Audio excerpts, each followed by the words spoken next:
waiting for. For all of you at home, please remember you can start submitting your questions through the Q&A button while the conversation is going on. You can also ask for live tech help from a librarian behind the scenes if you need it. Without further ado, Gabrielle and Amy, floor is yours. So it's really an honor to be in conversation with you here tonight. I was riveted by the book and by so many aspects of it, but first and foremost by how it came to be and how you came to be the writer for this story that, in Virginia's words, Jenna's words, I guess her nickname was written for all of us. I'd love to have you talk about that. Yeah, as the kind introduction explained, I was a journalist and then I was a newspaper person.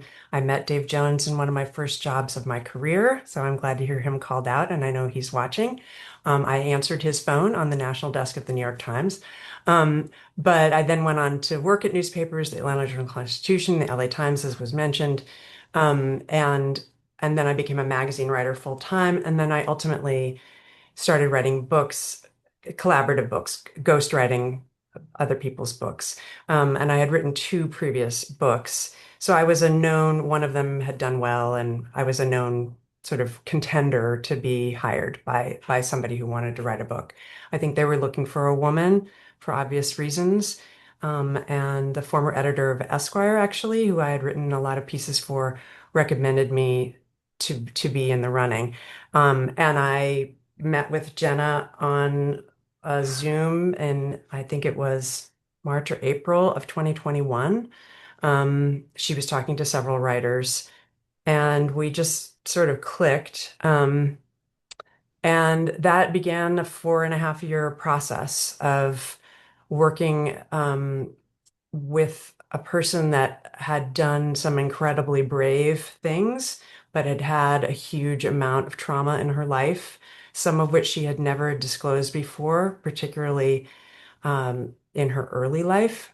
She had talked a lot about her abuse at the hands of Jeffrey Epstein and Ghislaine Maxwell, but she had been more vague about her childhood abuse. And in the book, she revealed for the first time that her father was among those who'd abused her when she was very young.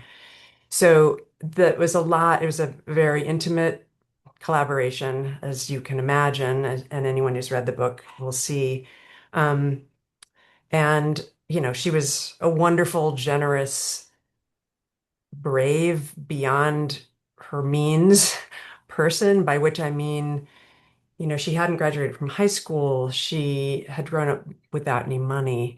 She she just decided that she needed to make the world a better place. And she was kind of unstoppable there for a while in that regard, which the book describes in part. And I think what we're seeing right now, obviously, the huge document dump, 3 million pages plus on Friday, which is still 3 million pages shy of what needs to be released. But Mm-hmm.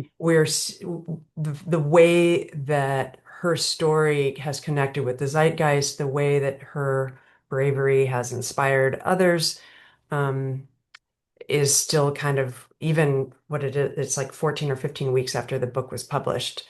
It's still really resonant, and in the news. So that's been a kind of incredible thing to watch. You know, Obviously you were working with her as she was on four different continents. I look at the travel that you did together. I would assume you did a lot of what we read about together, right? Yeah. Hmm. That spanned from New York to Australia frequently. You lived with her for stretches at a time. You revisited the places of her, immense abuse and trauma. How in the world did you keep guardrails for yourself as she herself was reliving what had been done to her? Yeah, that's a great question. I mean, you're right. I mean, I lived with the family. I went to They lived in Perth. I went to Australia twice. I learned that Perth is even farther than Sydney. It's like another 6 hours. So it's like an enormous plane. You just basically lose 24 hours of your life. I lived with her, and her kids and her husband. I met her in Paris. I met her in New York. I by myself, went to Loxahatchee, which is where she grew up in Florida. So yes, I covered a lot of ground, but obviously the most ground I covered was emotional with her. And I've come to see this now and kind of in the rear view mirror. I mean, that more than any other project I'd ever worked on, I was holding her story for her. What I've come to understand with victims of severe trauma is that in order to survive, I mean, I should say first, her memory was amazing. Her memory was rivetingly detailed and accurate. We can talk about how I corroborated a lot of things, but remarkably accurate given how young she was when some of the things happened, you know, how much she'd been through. You might think she would get people confused. She was constantly correct. But what I started to realize was, as we talked, over many Zooms and many phone calls, that she didn't always tell a story in a linear way. We had discussed this. We had a pre-call and we discussed this a little bit. Um, I would find out a key detail of a narrative like 2 months later, and I'd have to put it back in. And I've since had a psychologist friend say to me, that's a self-protective mechanism. What you do is you break things up into pieces so you never have to think about them all in one thought. Hmm. And so, very much so, I was the one assembling, corroborating, making sure she was safe in the sense of a lot of these men had threatened her with lawsuits and worse, death. Um, so we had to get everything right. We had to be super careful. And I was the one who had to hold that. So it definitely, it was a challenging journalistic assignment, which I love. I love a challenge, but it was an emotional assignment as well. I mean, a lot of times we would talk, we weren't working on the book. She would just call me because she needed somebody to talk to. Um, and so it was a real relationship. And I almost don't know, there's all these talk of like keeping your boundaries, and there was no keeping a boundary on like, I'm just writing your book. Don't talk to me about that other stuff. Like it was a full-on relationship. Um, which made it obviously devastating when she killed herself. At which, again, readers of the book will see that she had tried to kill herself while we were working on the book. So it wasn't that I didn't know that was a possibility. She talked to me about it a lot, just wanting to be, she was just tired, wanting to be Hmm. done with some of the memories that she had. But nonetheless, she had always been so resilient and so she would just constantly come back like the Energizer Bunny after these, terrible things that had happened. She'd broken her neck at one point in a terrible fall in a hospital. She was dealing with a lot of pain. Um, and she just always kind of bounced back and had a sunny disposition and wanted to keep working on the book. Always when she would come back from a terrible thing, she would say, "We're putting that in the book." So Mm, wow. it was still, she was like, I would never want to leave out that I tried to kill myself because that will make other victims of sexual abuse feel ashamed that they aren't just living a perfect, happy life. And I don't live a perfect, happy life. So I want you to communicate that to people. And again, that's like an example of her generosity that having worked, most people want to put their best face forward in memoirs. Not everyone, but she was determined to show herself warts and all. And in some ways, that's among the things I admire most about her. Yeah, she didn't shy away from saying, I take responsibility for this. I take responsibility for, finding girls, procuring Yeah, them who were in the same rough circumstances that she really held up a mirror to herself. And one of the things that I was so struck by that you were able to do is, as we're talking about people's traumatic memories, and we know from, we talk so much about trauma today, but let's just take what Christine Blasey Ford did to the country in describing what traumatic memories do in the brain, how we hold them, how how lucid they can be, even when they are fragmented. And yeah, what you did was take these fragments of this story, that story, this story. And I know from having worked with lots of traumatized folks I've interviewed, sometimes it's the 17th interview where they say, exactly as you were describing to me. I'd love to have you talk about that. Oh, yeah. And then that was the time that this happened. And you sit Yeah. up in your chair and realize, oh, that was the puzzle piece for the entire narrative. That explained everything. And maybe now is the time to well, let me just ask this. She we know she must have been exhausted by telling and retelling the narrative. Once she was unsilenced, she the world turned to her to hear this story. And no matter how many times she told the story, there were always the questions, somewhat naive, people might say, or, as we discussed, well, why didn't she just leave? Yeah. Yeah. Why didn't That's she just a leave? common She question. had this, right? She had this, she wasn't She wasn't in a chained. cage. Yeah, Right. she wasn't in a cage. Right. She Yeah. wasn't chained. She didn't have an ankle bracelet on. I'd love to hear you describe precisely why she didn't. Well, yeah, it's a question that's asked by reasonable people, because it's like, well, why would she stay? She could have just walked out of the mansion in Manhattan and walked onto 71st Street and like flag somebody down. That was one of the reasons, and she understood this almost better than anyone, that it was really, really important that she tell her whole story. Because the way I've answered this again and again, and I hope it reaches people, is that if you, from childhood, from 7 years old, age 7 to 11, she was raped by not just her father, but a friend of her father's.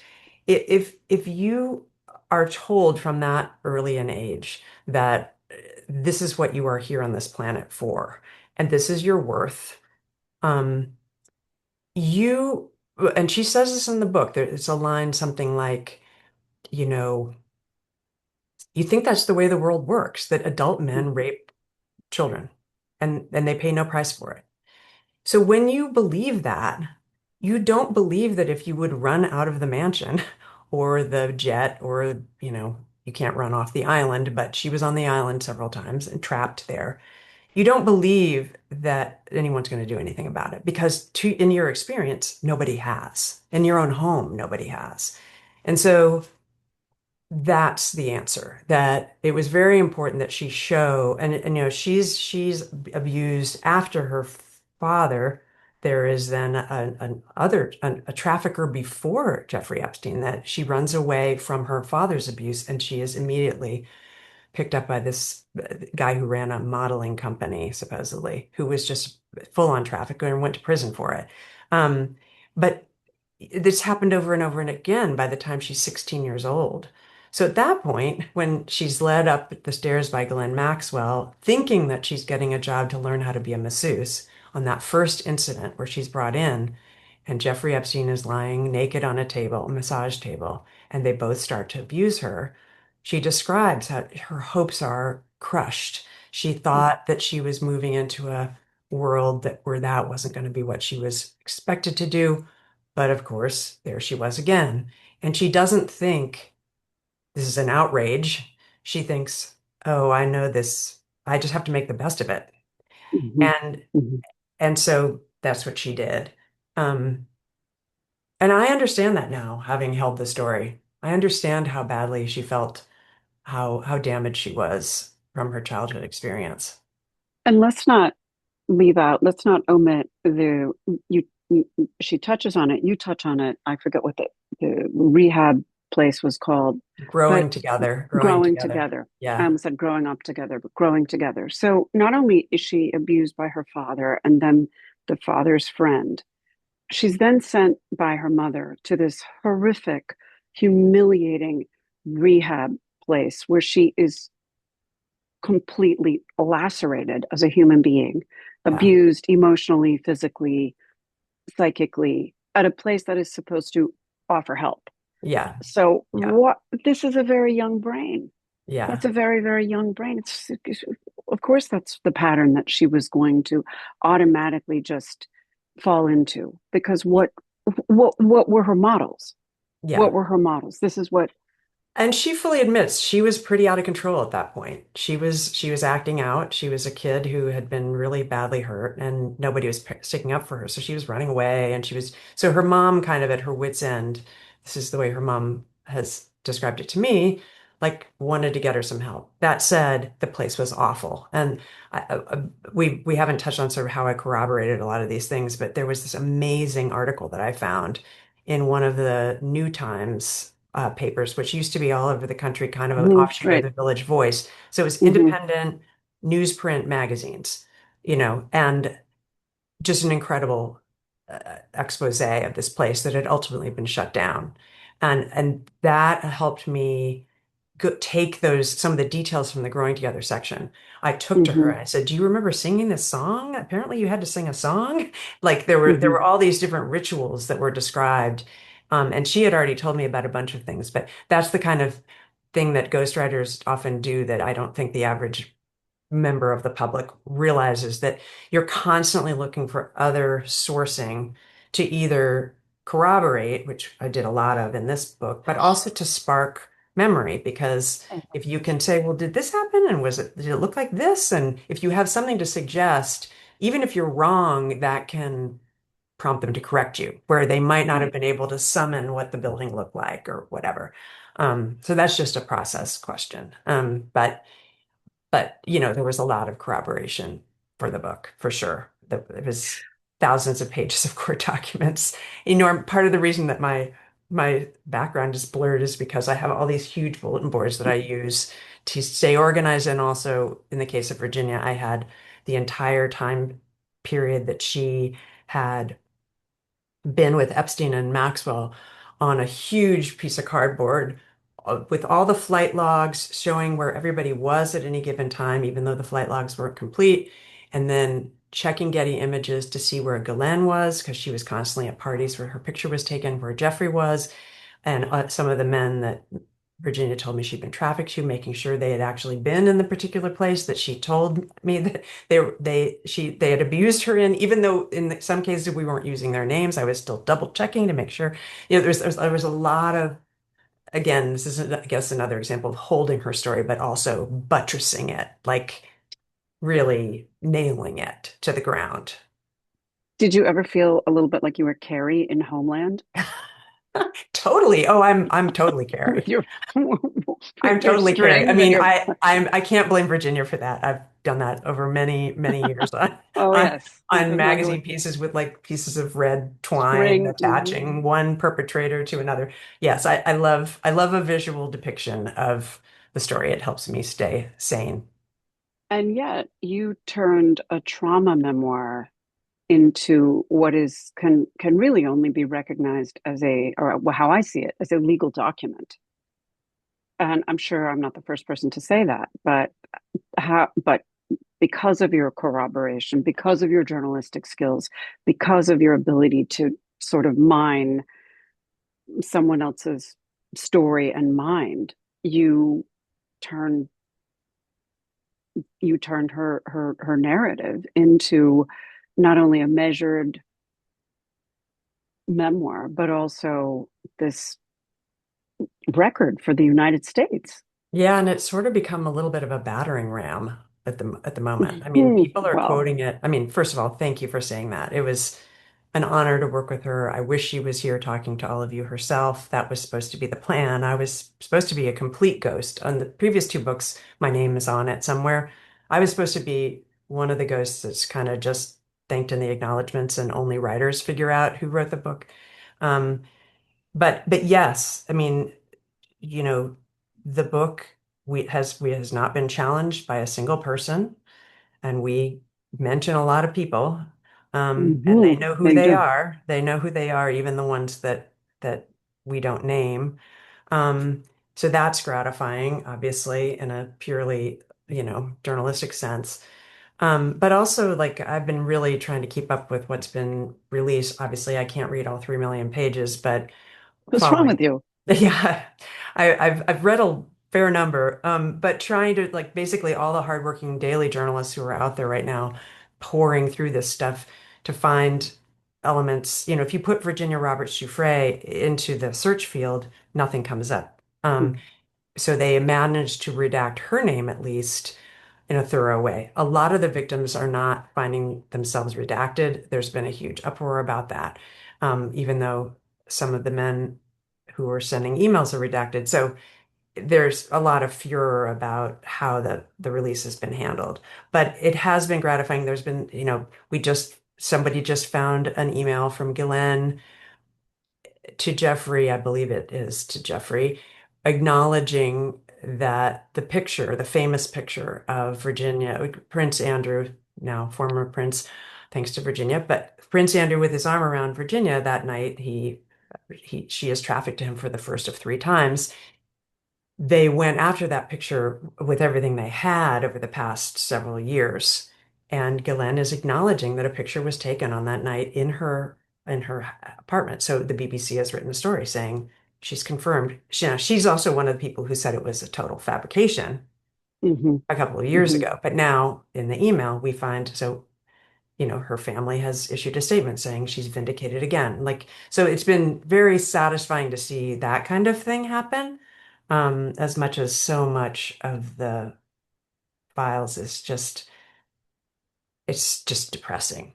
It's it's not beyond Virginia's experience. It's just a Hmm. depressing pulling back the curtain on how certain men, particularly powerful men, talk about women, look at women, or misogyny, basically, Hmm. Hmm. a sort of hatred of women.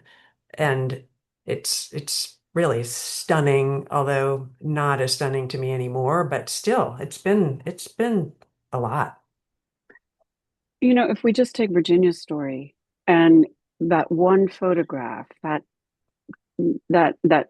picture that's seared into everybody's mind, this innocent girl in a belly bearing top and the sparkly jeans, I think they were, Yeah.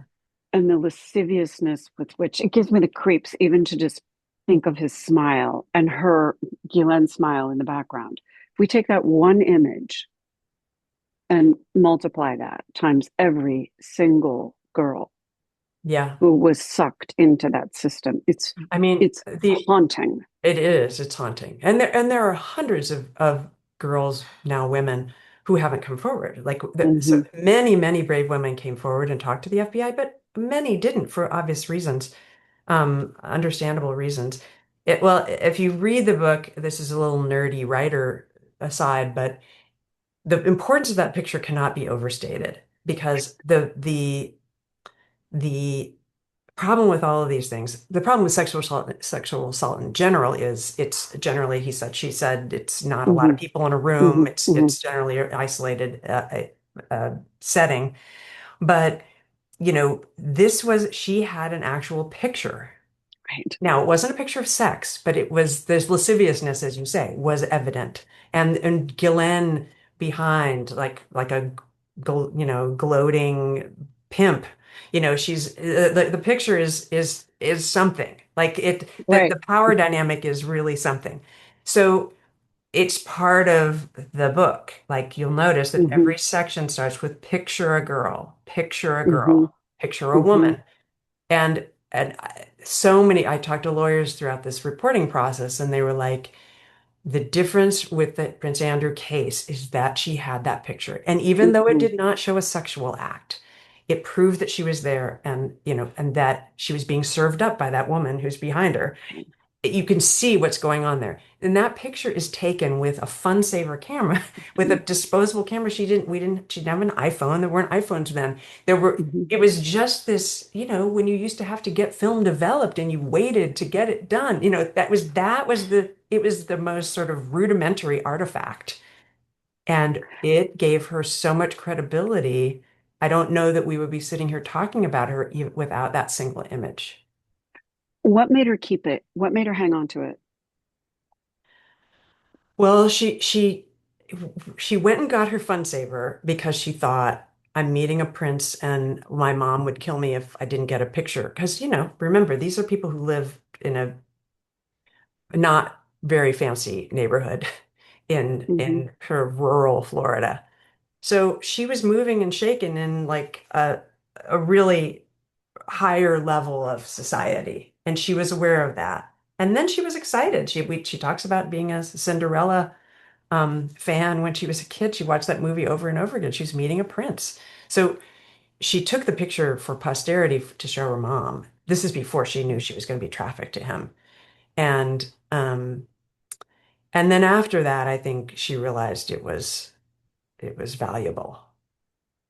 And she moved so many times, and the fact that she managed to keep a hold of it is remarkable. And then, ironically, the FBI comes, they say, "We want that picture." They take it. She never gets it back.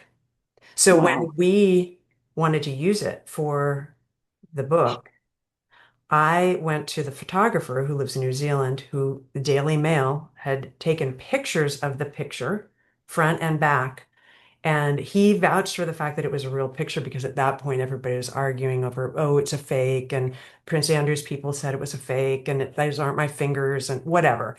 And so we had to prove that the picture was real. And then I needed a copy of it to put in the book. And And that those photos, guy gave it sorry, to go us. ahead. Yeah. I mean, he was outraged that they were saying it wasn't real because it was and he had seen it, but she never got it back. So it's law enforcement that separated her from that evidence. Wow. You know, speaking of the prince and the power dynamic, oh my goodness, my landline is ringing. Um, We can't hear it. okay, good. Um, uh, The prince. you can't hear it? I can't hear it. Okay, just a sec. No, it's driving me nuts. Sorry. Speaking of the prince and the power dynamic, one of the things that was really so clear to me was the class, the enormous, they're not even differences, it's their class chasms Yeah, in this book. And I know you and I talked about the first time she ever slept on 1200 count sheets, having grown up with J.C. Penney polyester all of her life, right. that this parachute into luxury was so evident to her. I would love to have you talk about that part of it as well, Yeah. and how she was representative for probably every other young woman who was trafficked. That's a great question. This relates actually to the earlier question about people who wonder why didn't they just leave? And generally, the next sentence they say is they were loving it. Like Right. the sheets were nice and the jet was fancy, and who gets to fly Mm-hmm. on a private jet? Um, She writes about it, I think, really eloquently in the book, where she talks about she definitely noticed those things. How could you not? She was walking into this outrageous mansion. It's the biggest private residence in Manhattan. It's 7 stories high. It's the biggest home in Manhattan. I would walk in and be stunned. She Mm-hmm. was even more stunned, perhaps. And she noticed all that stuff.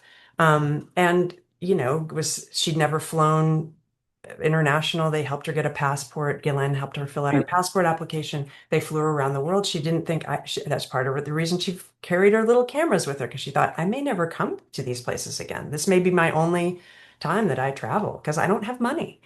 Um, so she was very aware of all of that, and they were staying in fancy hotels and everything.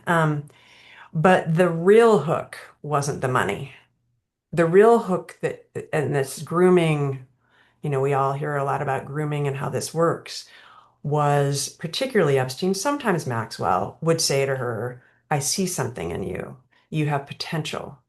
You could be someone. I could help you be someone. Mm-hmm. So it was the first abuser, the first person she being sexually abused by, who was saying, I'm actually going to help you though.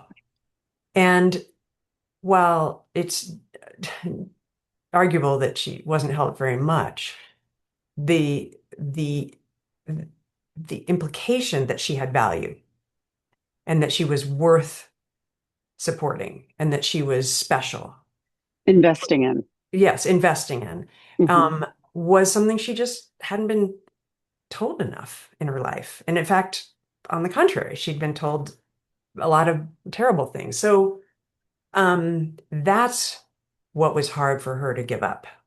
And she talks about her evolution from thinking, well, I don't like this, but it's the way of the world, and maybe I can make it work, much like she had made it work with her dad. There's a line in the early section of the book where she says, I need to get through the icky parts so I can have the cozy parts with dad and we can watch a movie together. That was the same mindset with Epstein. Maybe I can be someone. Maybe I can become somebody that matters. And she's 16 and 17 and 18 years old at this time. So she's still a baby.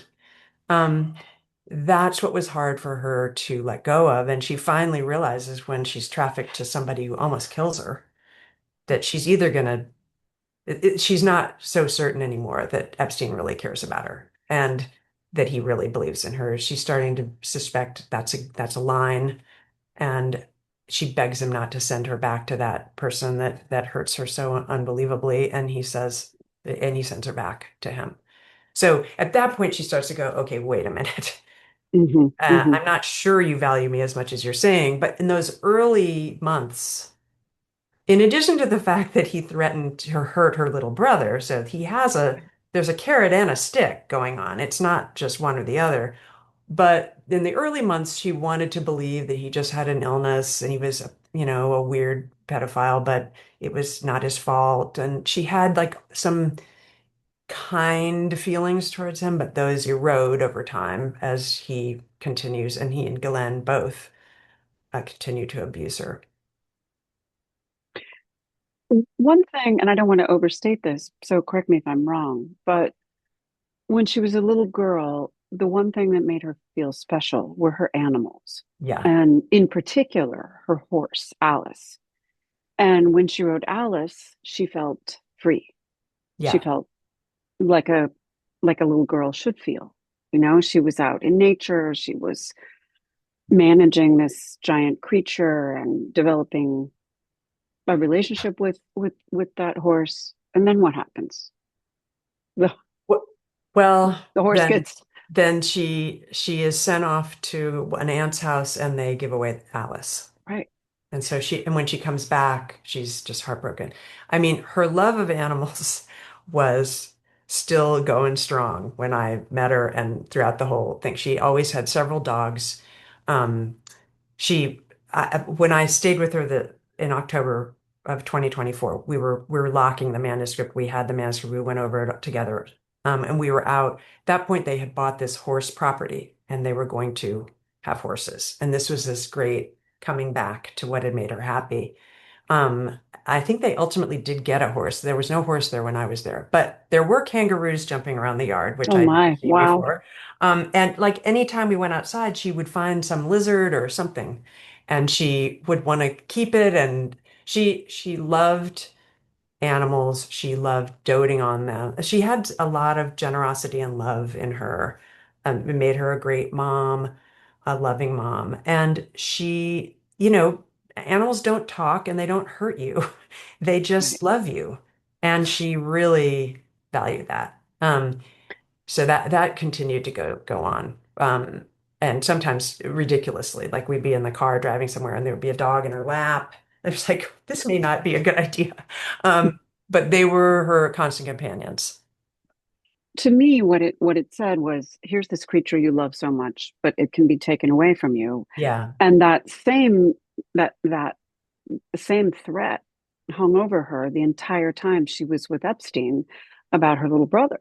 yeah, And I know we've, spoken about that, but it sort of followed her into her marriage. It followed her. On one hand, she was this immense nurturer. It almost seemed as if she was born with a caretaking instinct yeah. that you Yeah. were just Well, and Epstein calls it out, says you're going to be an right. amazing mother, then asks her to bear a child for him, which is part of Ugh, his whole sickening right. master race, seeding the genetic pool with his, genetics. But yes, she was a nurturer, and I think the thing that brings to mind for me is that when she died, she was she was separated from her husband, and they were battling. And in that battle, I don't really understand how this happened, but her husband got a restraining order against her that forbid her from having contact with her three kids. So I hadn't even thought of the echo there that you just mentioned. Hmm. That was so devastating to her. And in the Hmm. last times that I talked to her, that's all she wanted to talk to me about. She would ask me, "Can you call them for me? Can you reach out to them for me?" And I said, "Well, I'm worried that you'll get in trouble if there's this restraining order, and I don't want to cause more trouble for you, but hang in there. And I know this is so hard." I mean, that was really, really weighing on her at the end, that she couldn't be in touch with her kids. And she had these long estrangements already in her background for understandable reasons. There was one thing that just shocked me at the beginning of her marriage, how even after her father had abused her, she welcomed them into her home. Yeah. And it Apparently, that's was, quite common in a mm, way that I was not aware of, is that, when you're little and that happens to you and you grow up and you're, a grown-up person, you still want to fix it. You right. still want to make it okay.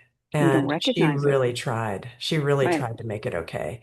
And, her husband, Robbie, was like, "You're inviting this pedophile to our house." Mm, And he was not happy about it. And then her father was creepy, and there was conflict because of it, rightly so. Um, mhm, but yeah, she always wanted her family to come back together. And maybe come back together isn't even the right term, to be normal in a way that mhm, it never had been. And she resisted. It took a long time before she gave that up. And really what it took was her brothers having daughters. And when mhm, Virginia realizes that her brothers had daughters, they mhm, lived really close to her father, mhm, and that now she had to tell them what had happened, because she was hearing that, that her father was trying to spend alone time with them. And mhm, she was mhm. like, okay, that's not happening. So she had to start to sever some of those fantasies, basically, of how it could all come back together. It seems so long ago now. The Me Too movement, which, Hmm. believe it or not, was 9 years ago. Yeah. And I think the big stories came out, I want to say October 2017. Did that launch her into her own recognition of what had happened to her? Well, she was already pretty far along in trying to go after the bad guys. Hmm. She'd first paired up with Brad Edwards, who represents scores of victims now, Hmm. and then she ultimately found Sigrid McCauley, who is at Boyce Schiller, a much bigger law firm, and she and Brad worked together on Virginia's behalf. But she was already kind of down the road of Hmm. starting to try to hold people to account. And then Me After Too, yeah, Me Too, after his slap on the wrist in 2008. yes, Yeah. yes. What Me Too does is it changes the way major newspapers and Hmm. media write about these women. Not fully, because we're seeing some Right. of it again now, but Correct. Right. Some of the so, backlash. yeah, there was a backlash, but there were stories, and she writes about this in the book. There were stories that were being fed, and I know exactly who fed them, but I can't say, to the New York Daily News, that like the headline was, sex kitten, Virginia Roberts Giuffre was all about the money or something like that. I'm not getting that right. But that major, say what you will about New York Daily News, but it's not, you know, a porn site, and it's not, it was a reputable mainstream newspaper that average people read to get their news. And the way the women were being cast was they deserved it. They're whores. They're Right. whores. So it changed that a little bit for a little while. They still had to fight to get her to be represented as a full person and not just a whore.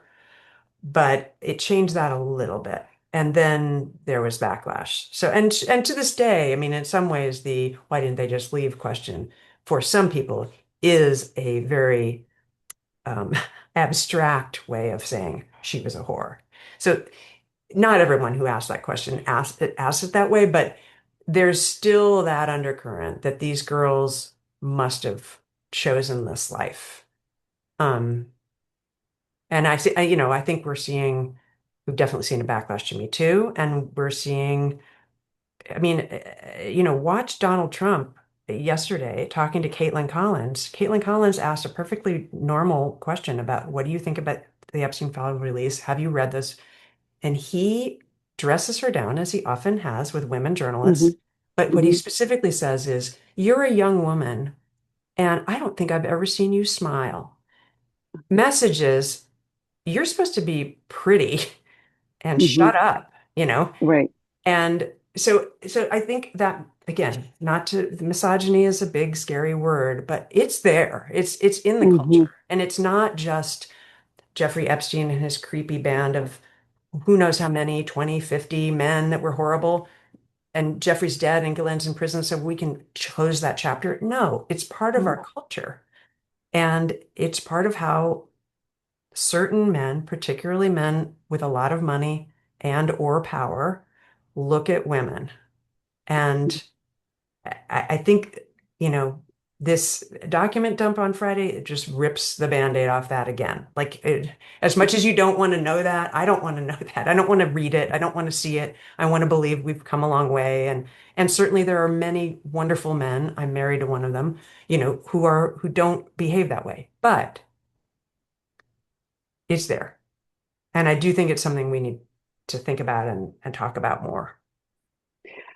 I agree with you. And I especially agree with you in terms of um, how powerful rich men treat women, how powerful rich people treat those who do not have their means, who do not have their access, whether it's a server in a restaurant or some young woman who's being trafficked. Yes. You know, I also am working on a project with trafficked women. And, when people talk, when people ask me questions about it, playing devil's advocate, well, don't they know what they're getting into? Are you Yeah. crazy? Rich young women don't get trafficked. Yeah. They might get into trouble, but they don't get trafficked. Yeah. No, I think And the economic issues here are stark. right. And when it comes to Ghislaine Maxwell, she's a perfect example of somebody raised in a very gilded uh, existence. And she never saw these girls as equals or people, really. They were tools for her pleasure, and not just for Hmm. Jeffrey's pleasure. She was having sex with these girls. She was having them sexually service her. She was hurting them with Hmm. various horrible Tools. sex tools. Yeah. She was hurting them on purpose because she was mad at them. She was a sexual sadist to some degree. Hmm. And she's never expressed remorse. She's never expressed any empathy for the victims. So the idea that she's in this nicer sort of club-fed prison is obviously insulting to all of the survivors. And that she's gunning for a pardon. That's what she wants. Right. And you know, I was asked earlier today in another interview, do you think Trump will do that? And I said, well, I'd like to say I don't think so, because how could you?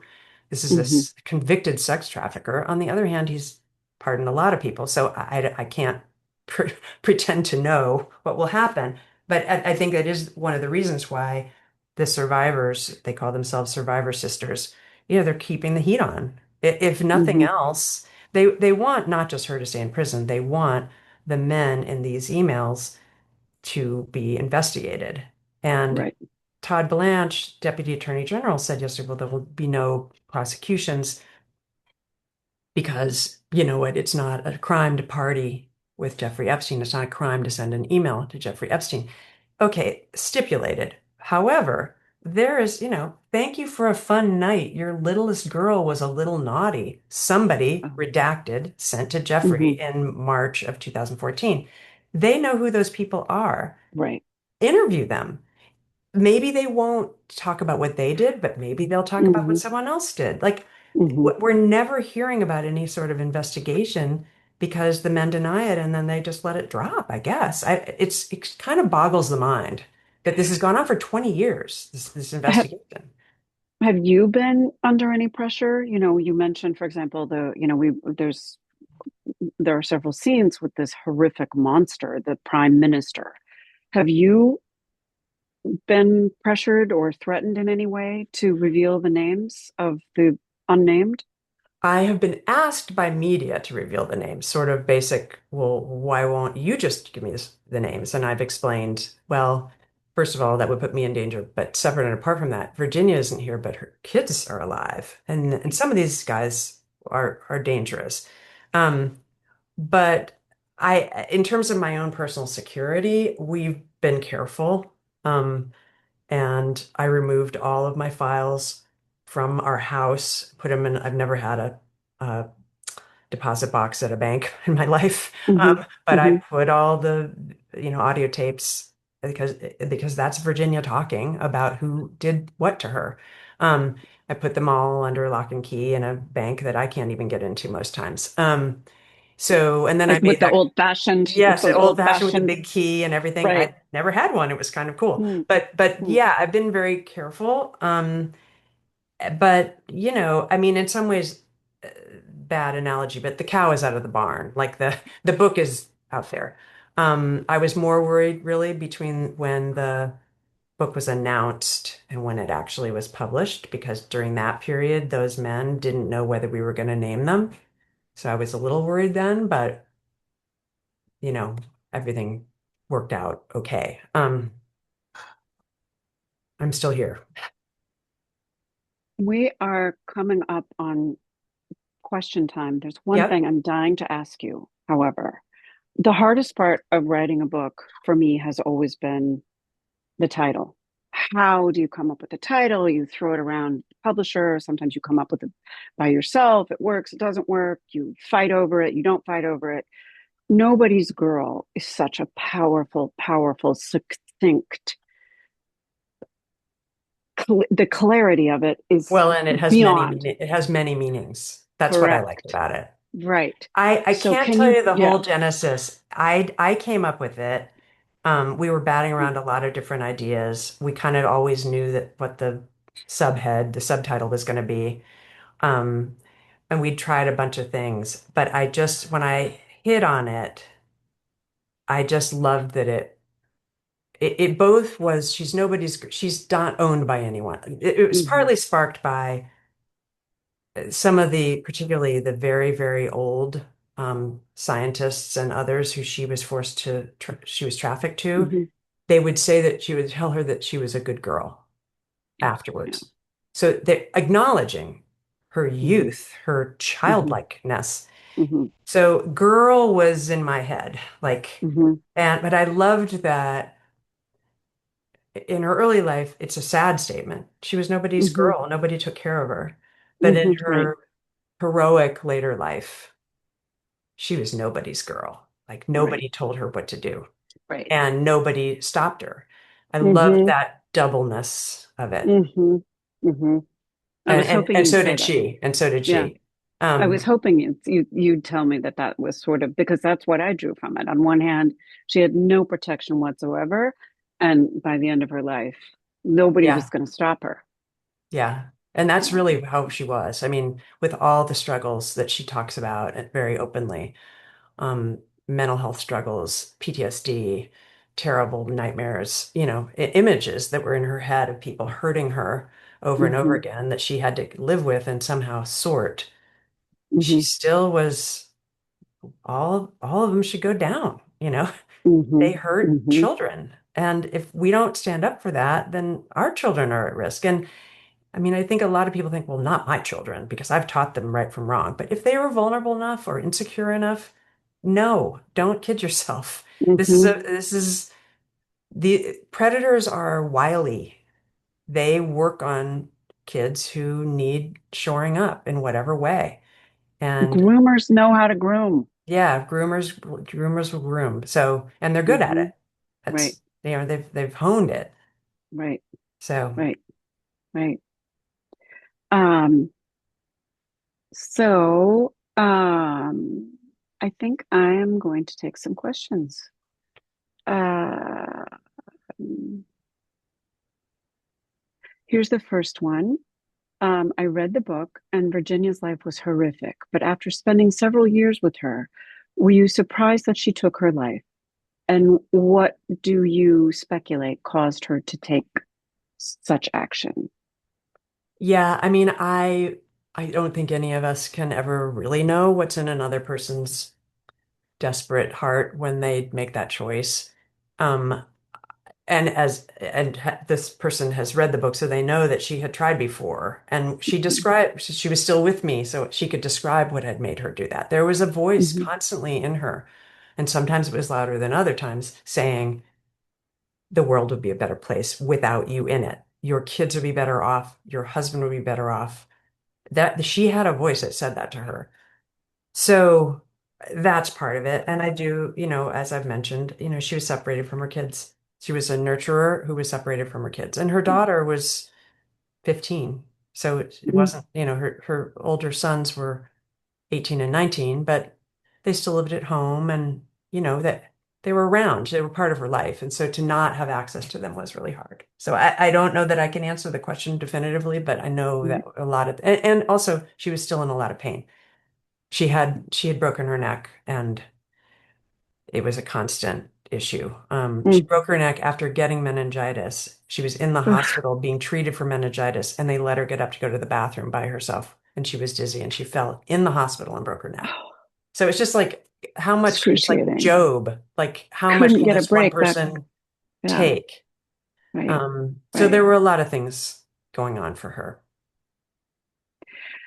And the echo of being separated from her own daughter at the age at which she was trafficked. Horrific, Yeah. really Yeah. horrific. And wanting to protect her daughter Right. from that. It's And the whole reason she decided to come forward yes, because she exactly. had a daughter. Right. Exactly. So being Um, separated from her was hard. yeah, yeah. What is there to live for when those were her passions? There's one question here about what her interests and hobbies and passions were. I think in some ways, we've answered that. The animals, Animals she the, loved. There's this great book that I haven't read. I think we actually have it here. It's about mushrooms and fungi, and it's mm, like this incredible examination. I think oh, it got a lot of attention like 2 years ago, maybe. She'd oh read yeah, that the book. underworld, right? Yes. And she was like, so her nature beyond animals was really one of hmm her big interests. She also loved shopping. When we were in Paris, she did buy mm. some things, and we had to go buy some more suitcases. Oh It wow, was definitely after this terrible, terrible deposition she had to give. She went straight to Chanel and bought clothes, wow, and we had to wow. buy suitcases. So she had a couple of um, different hobbies on different kind of ends of the spectrum. Also, it struck me when she was in Thailand that she had six suitcases when she went to the massage school.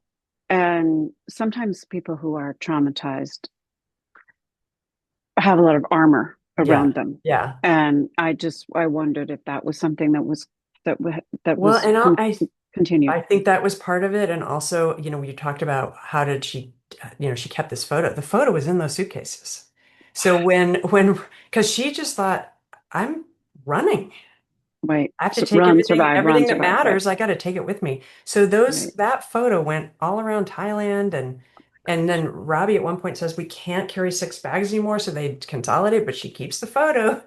So Wow. so yeah, there was, and she describes the feathering her nest. Like there's a scene in the book that I saw when I was there in Australia.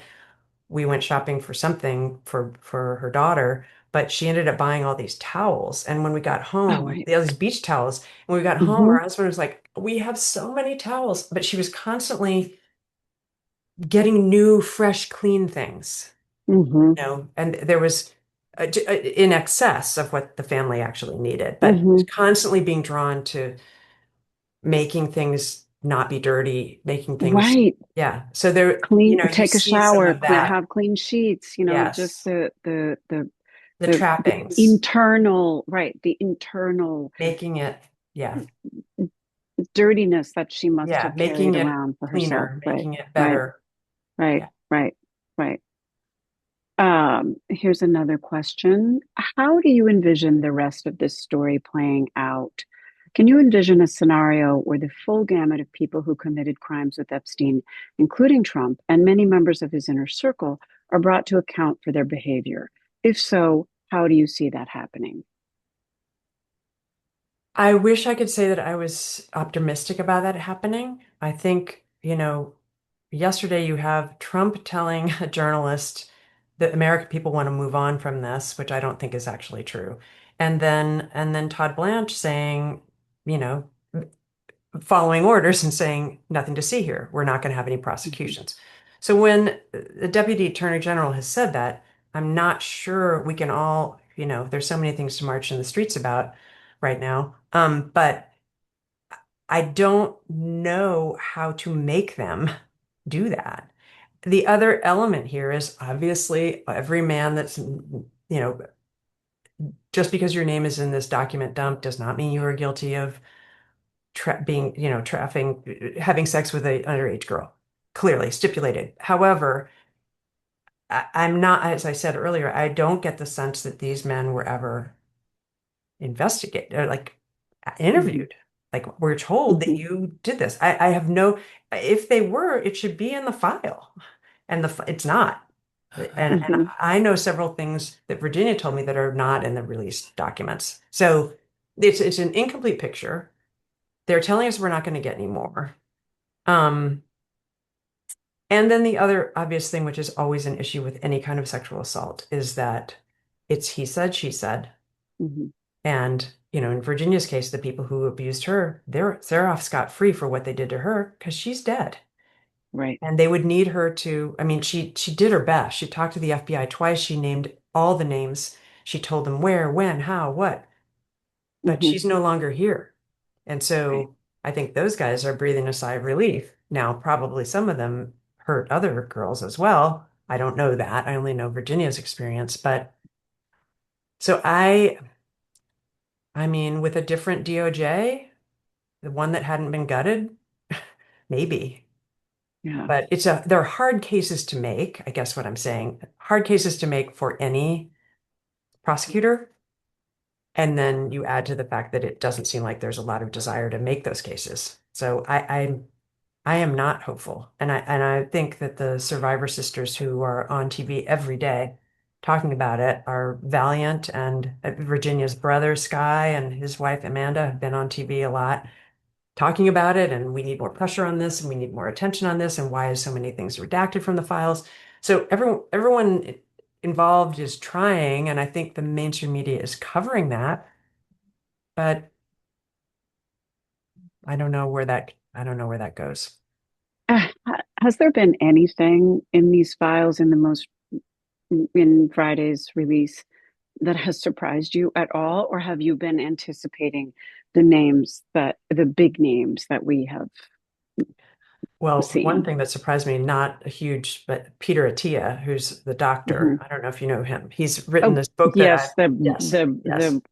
live I your was really life surprised by rucking. that. You can live longer if you walk around with a ruck or Yeah, rucking or whatever he's a it's big called. Yeah, rucker. yeah, Yeah. yeah. No, and I actually read his book, Outlive, and I found it really interesting. And, so he's a smart guy, but he Hmm. said some really disgusting things to Epstein and clearly was enjoying being in Epstein's thrall. And Hmm. that surprised me. Uh, but again, whenever I'm surprised, I think, why are you surprised? I mean, first of all, Epstein was very manipulative and very seductive with these men. Hmm. He was very, I'm powerful. Every cue, oh, I'm in Davos. Oh, I'm in Aspen. Oh, I'm in the way these guys talk to each other. There's always this sort Right. of strutting behavior of telling, oh, I'm busy, but maybe I can see you later. And all of them want to be in that club. So like I you see do. that over and over again in the emails that I've read of, like I want to matter to you because you're Right. so even though you've been convicted at that point, he's been convicted of prostitution. Right. It's known that he is a sex offender, but it doesn't seem to matter. So so in a way, I guess my short answer is yes and no. Am I surprised? Yes and no. There are certain people that I was like, whoa. But and more I was just depressed because it just was this big litany of more evidence of the way certain people talk about people who are female. It was just like, oh, do we have to read more of it? Like, yes, I guess we do. This is how it is. And the deference with which some of these other very powerful men spoke to him, it's Yeah. embarrassing almost. No, it's Really? embarrassing. The Larry Like, Summers stuff, which is not in this film, exactly, it was in the exactly. previous dump. It's like With you're asking him him for advice on how dating to advice? court your students after wait, you're also married and your wife is also courting Epstein because she wants money. See, a lot of the academics Right, they're just thrown under the bus because they're constantly asking him for money. And right, he gave right, it, particularly right. scientists, but lots of people. So, he gave money to Interlaken, so he had a cabin named after him, and then he groomed girls there. Like it was just the examples are so many that it's hard to. Money opened the door. For sure. Yeah. Yeah. Um, Here is another question. Do you think without the ubiquity of the internet slash social media and the hyper accessibility that it results in, Virginia would have felt less exposure stress from the Epstein saga, from the news cycle around her book, etc.? Um, she loved Instagram. She Hmm. loved to be on Instagram and she loved um but the question is still valid in the sense of the stress she felt. And I think, I think she writes about it very well in the book where she kind of we referenced this a little bit earlier. She was asked to repeat the stories so many times that she almost became a robot about it. Right. And that was partly to protect herself from the feelings, but then she came off seeming kind of odd at times in some certain interviews where she was just kind of going, and then this happened, and then this happened, and there wasn't emotion anymore, but just she was tapped out. And Hmm. so the weariness of that, I think, was something that we tried to describe, the toll it took on her. And I don't know that that's particularly social media based. I mean, the mainstream media was pretty rough on her too. So in some ways, what social media actually helped her with is community Hmm. because she was she didn't have a huge number of friends because they always were like, oh, you're that person.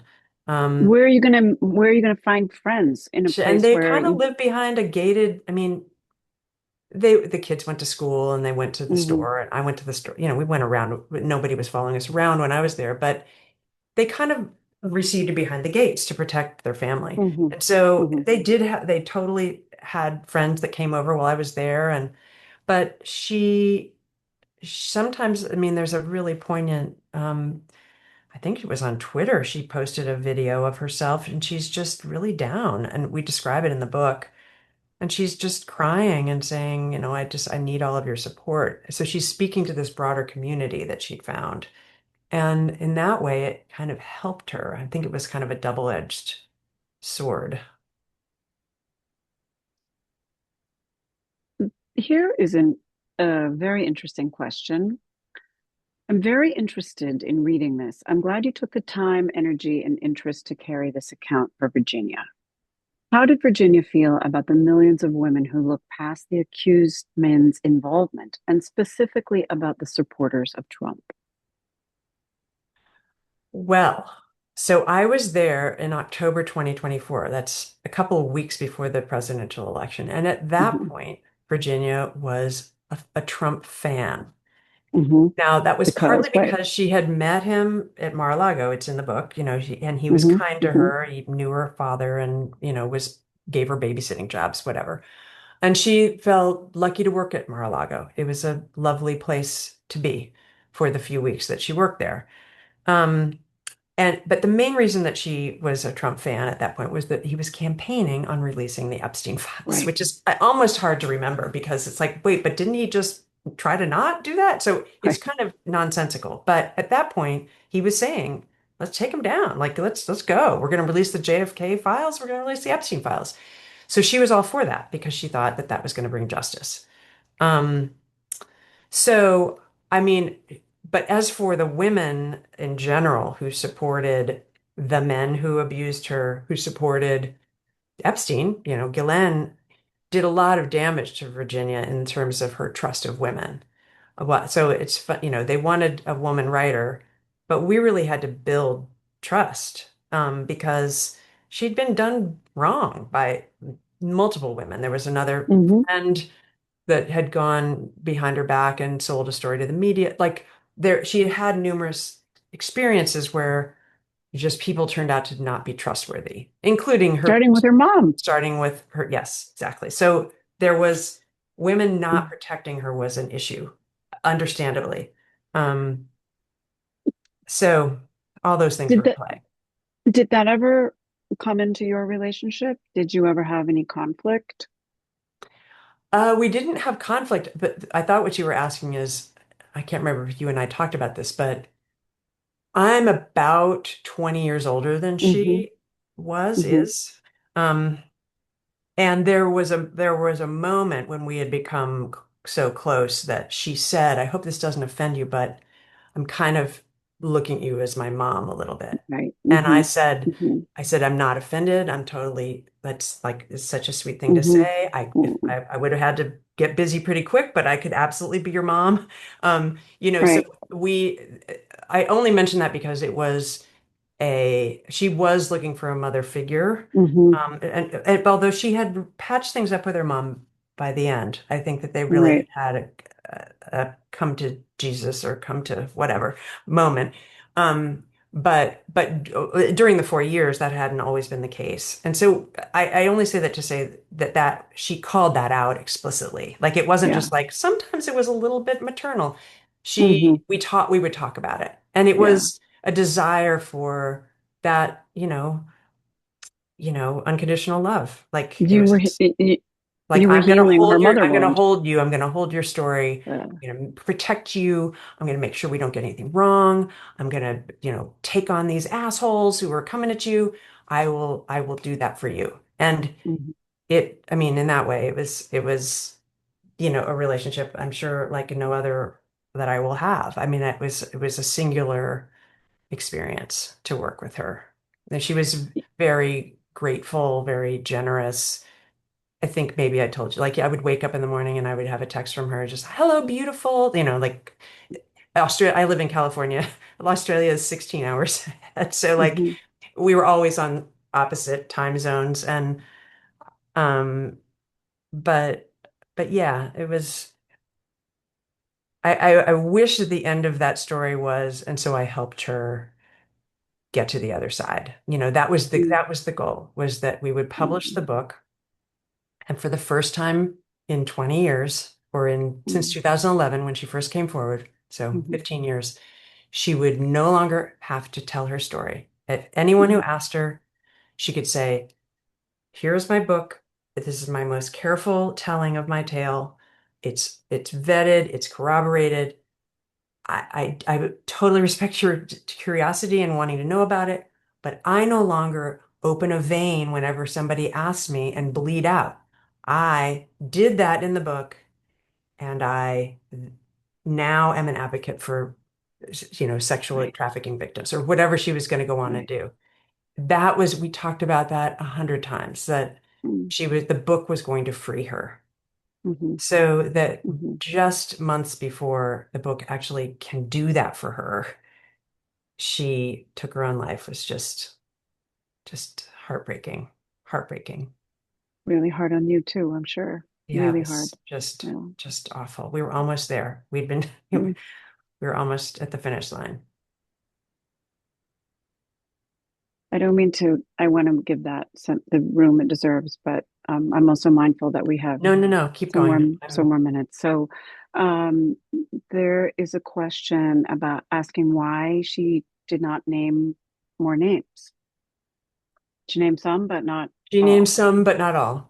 Mostly, I think we named dead people. Hmm. And the reason for that, and at the very end of the book, she explains this in some detail. She wanted to name them all, Hmm. but the way rich and powerful people make sure you don't talk bad about them is they threaten to keep you in court for the rest of your life. And Mhm. several of them had done that. And what that means is not just expense and a lot of it. It means that you're constantly in depositions Right. and they're subpoenaing your every medical record you've ever had, and they're asking you about that infection you had and what, just drawing it out so that it'll go on Mhm. for years. Right. And she'd already had that happen in a couple of cases. So she and her family had, you know, paid a price for that. She had for sure, and her kids had, and her Mhm. husband had. So it was this balancing act. And what we ultimately decided for her safety, and as I've said already, one of them had threatened to kill her. And she'd had credible death threats. The FBI had called her and said, "We have a credible death threat, flee the house." That's in the book. Um, so it was just a calculation that she had to make. And we ultimately decided that the main power of the book was not a list of names. First of all, Mhm. she named those names to the FBI. So she'd done Right. her duty. She wasn't Mhm. keeping it a secret. She'd named them in court records that have been made public, that if you go Right. into the court records, you can see some of those names. But she ultimately decided the power of the book, in some ways, her biggest hope was that it would help other victims of sexual abuse, male, female, children, adults, anyone, not just Epstein and Maxwell victims, that it would help those people feel less shame and feel seen by her. Mhm. And I've got to tell you, every live event that I've done, someone comes up to me Mhm. afterwards. And in the last one, they couldn't say anything to me. They just grabbed my hand and they had tears in their Mhm. eyes. And I just knew instantly this was one of those Yeah. people. So Yeah. she has accomplished that goal. Separate and Right. apart from Epstein and Maxwell, she has said, "I see your pain and I Right. felt it too." And that has helped people. I mean, I've heard from thousands of them. Yeah. Um, Yeah. That was one of the questions, what place do you think writing this book, in what place did writing this book leave her?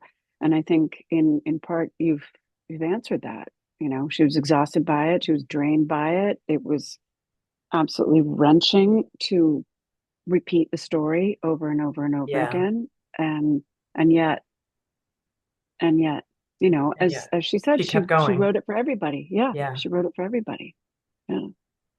Yeah. She um was generous in that way, for sure. do you think she knew the impact that it might have on She survivors? hoped for it. I think she would be blown away by it. Mm. I mean, she would be proud. She would be moved. She Hmm. would, at the moment, be angry because of the way the Epstein files release has gone. Hmm. And it hasn't gone the way they promised or the way Hmm. it was supposed to. Um, but I mean, maybe I said this to you earlier in our earlier chat, but I got an email from a woman in Australia right after the book came out. She said, "I'm 70 years old. I was sexually abused by a neighbor boy when I was 4 or 5 years old. Mm. I've never told a single person." She's Mm. 70. Wow. And I just wanted to let you know that Virginia's book has helped me understand how I was impacted. Mm. Okay, if Virginia could be allowed to read that email, just that one, and there have Hmm. been so many, Hmm. she would be like, done. I mean, the last line of the Hmm. book is if we help one person, if this Hmm. book helps one person, I've done my job. And that woman is able to live in her own skin a little bit easier because of that, of Virginia's At 70. at 70, At having 70. never spoken, Hmm. at least what she said to me. So Hmm. I, I, God, I wish that Virginia could know that. Sometimes those in her circle get a little woo-woo about like, that's Virginia working, like that Hmm. she's still with us and that she's pulling the levers a little bit. So, depending on how spiritual you are, hopefully she does know what she has, what havoc she has wrought, um, Hmm. but also what comfort she has given, you know. Do you ever dream about her? I do. I also I think it was in July, I told my husband I'm so sad. I'd been just working and working and working in the wake of her death in late April, just because generally working is my way of self-soothing. And Hmm. it wasn't working. And I was so Hmm. sad. And I said to my husband, I need to go to this place in Mexico where you can hike. It's right across the border from San Diego County. And I went by myself and I went on a hike a couple of different mornings. I went on hikes and these band of horses came. Like I would turn a corner and there'd be a band of horses standing in the middle of like eight horses. And I'd be Hmm. like, okay, I'm a Hi. very fact-based person, but hi, Hmm. Virginia. Like Hmm. I was grieving her. I was sad and I was running into horses. Like what? You know, it was weird. Right. Um, Presumably, you so don't ordinarily run no, into horses in your no, life. not and Yeah. not eight of them. Like it'd be one thing if Right. you saw one horse. I don't know. It just was, it happened a Hmm. couple of different times. Hmm. So Hmm. so sometimes you just have to go, well, it's the Yeah. universe winking at you. Right. But Right. yeah. There's a question here about money, and it is this. Do you think that the large settlements she received had a detrimental impact in terms of her inexperience with having so much money, people taking advantage of her, etc.? Some people definitely took advantage of her. Hmm. There's no question. But Hmm. she got savvier. I think the Hmm. main problem for her was kind of like people who win the lottery, like Hmm. everyone around you wants you to help them. And she was a nurturer. So, Hmm. so Oh, I, here. you know, um, Hmm. but, but she got savvier at it. And, um, there have been various amounts that have been printed in the press, but remember, I think the lawyers took 40% of all that stuff. So it Hmm. wasn't even some of the big ones. She had a small one, relatively speaking, with Epstein years ago, and then she had a settlement with Ghislaine Maxwell, settling the defamation claim that she'd made against Maxwell because Maxwell defamed her, and she Hmm. got paid. Um, and then Andrew. So there was more money than most people probably have, although I never knew Hmm. exactly what the settlements were. Hmm. Hmm. It's hard. It's hard to come into money. I mean, it's Right. great, I guess, to some degree, but it's hard to know how to handle it for sure. Especially given the giant leap from her own childhood and Yeah. having kind of basic level jobs and not ever really Yeah, I don't not think her having a lot of family. I don't mean to be demeaning in any way, but not a lot of financial literacy. No, it's Yeah. again a class issue. Yeah. I don't Yeah. think her family had ever had an accountant. Like Right. that's for people with money, Rich people. Right. so Right. that you hire an accountant to do your Right. taxes. Like she'd never had Right. that. She had that when I met her. I mean, she Right. figured that out. So she was a very smart. She did not fail to graduate from high school because she wasn't smart. She failed to graduate from high school because she was on the run. Um, but she was a really curious, big reader. Knew a lot about art history. Mm. There's a scene where we go to the Louvre, or no, Right. I guess it's That time not you met clear that I Bruno. Right. go, it's not clear that I go with her, but we did go Hmm. together. Um, Hmm. and we went back and reclaimed the Louvre for her after she'd Hmm. had a panic Yeah. attack there. So we The did, tapestries, right? yeah, the Yeah. tapestries Yeah. freaked her out, and then I had just gotten to Paris. That's the first time I met her in person. And I said, Mm. well, what if we go back? I'll go with you. Let's go back and Wow. let's Exposure therapy. yeah, let's go. Let's take because she was really sad that she hadn't seen the Mona Lisa Mm. again. She'd seen it before, and Hmm. she she said, "Yeah, let's do it." So we did. That was like our first meeting. Again, Yeah. that's how we kind of built our relationship. We can do it In those together. experiences. We Right. can do it Right. together, you know. Right. Here's a question. What was her response to Epstein's suicide? And did she believe that he actually took his own life?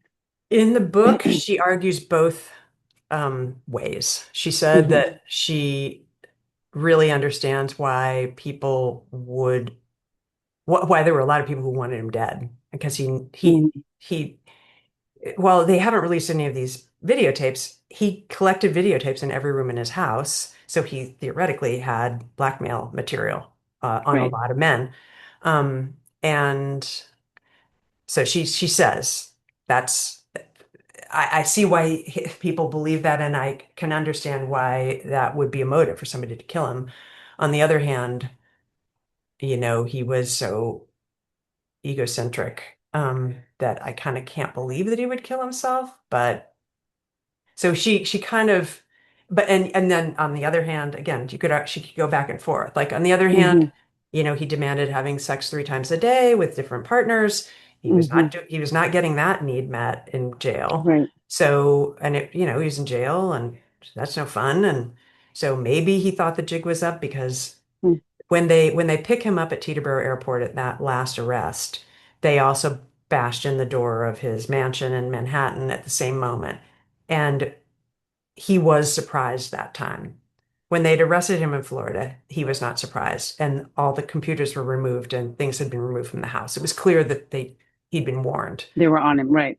They were So, closing in. but to follow that through, perhaps he knew they had the goods on him.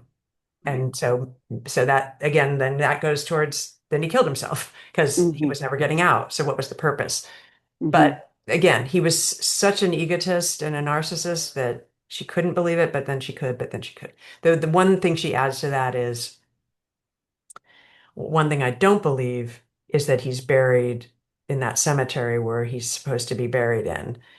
He always told me he was going to have himself frozen and live forever, a cryogenic Hmm. thing. You know, I Ted Williams. Right. I think he's really dead. I would that I would say. Oh I really my do think goodness. he's dead. Thank goodness. Wow. Oh, that is a creepy thought. About a very creepy man. Yeah. Um, there is a question. We're almost out of time. There is a question from someone who wants to know that in your capacity as her ghostwriter, were there things that you felt you wanted to say to her but didn't?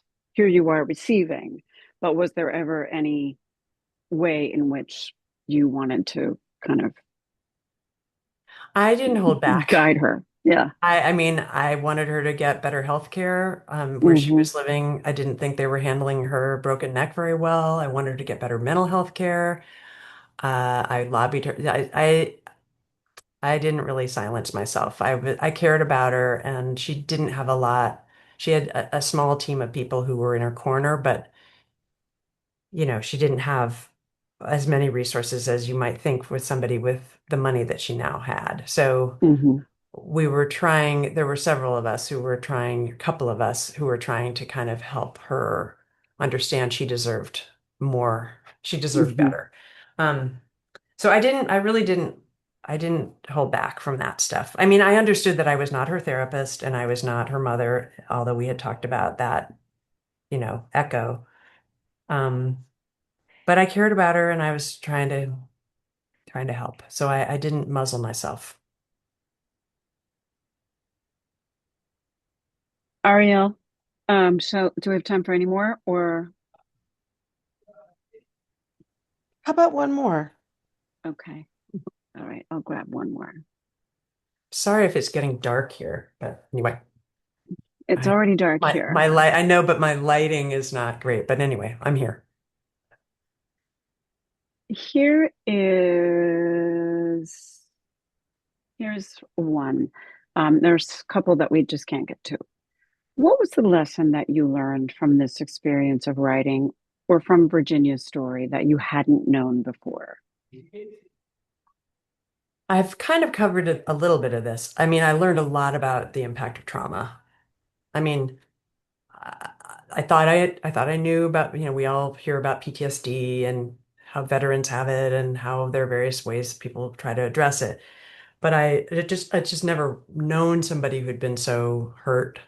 And certainly never worked so closely with somebody who had. So I learned a lot about trauma. Um, and having patience with somebody who's been through a lot of trauma, you know. It wasn't always, didn't unfold in a linear way always, or sometimes she wouldn't make the phone call that you'd set, and she just wouldn't be up to it. And so, you know, the other books that I've done have taken about 2.5 years. This took 4.5. That's Hmm. why. Hmm. I mean, in addition to some of the things that were going on for her physically and mentally, just it took longer to build the trust. It took longer to amass this very complicated story in the right order and corroborate it. Hmm. Um, so it was, I mean, so I would say that's the thing I learned the most. I also learned a lot about horses because Hmm. I was not a horse girl. Hmm. And so I needed, like, it's very, we put it in the book, like horses, you don't think of it initially when you look at them because they're very big, but that flight is the way they survive. And so the echo of that in her own life and the reason that, you know, that she connected so much with horses, I was kind of blown away. A friend told me that was a horse girl. And they were like, you know, they don't hoof you to death if you're threatening them. They run. That's what they do. And I was like, oh, I mean, it was very of a piece with her experience. So I did learn a lot about horse therapy, therapeutic horse therapy. I went down that rabbit hole for sure. Did you learn to ride? No, I've always been a little afraid of horses because they're so big. They are big. They are big. They I are know it's big. a whole thing. Like once you're a horse person, you're just like, oh, they're the most spiritual animals. And I went to Florida and talked to Ruth, who was Hmm. the woman who worked at Vince Ramos and founded it. And, you know, she's incredibly eloquent about what horses can do for autistic kids, for trauma victims, for veteran, you know, they're intuitive animals. And so people, I do believe in the bond. I just have never had it myself. Yeah.